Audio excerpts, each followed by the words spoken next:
Hello, Three Kings. Thank you so much for your comment. So to answer your question, yes, pwedeng-pwede mong gamitin ang credit limit mo to convert it as cash. So let me explain. So una, I'll be sharing you the communications my two banks sent me. So una, sa Union Bank, if a Union Bank cardholder, you can use the feature that what they call Easy Cash.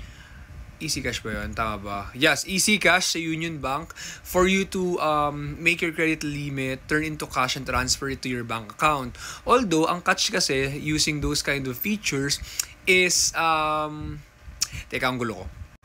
Bago ko ituloy yan, sa Metrobank naman, just to share, ang tawag naman nila doon is Cash to Go.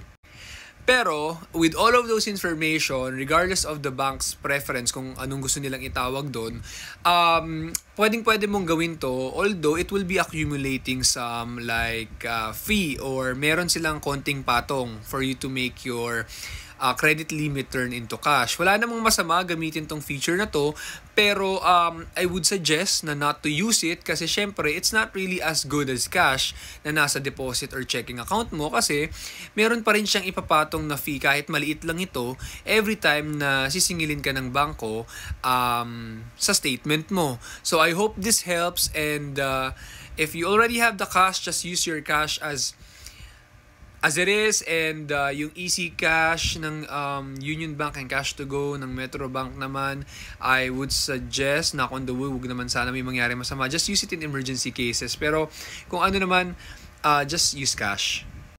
I hope this helps.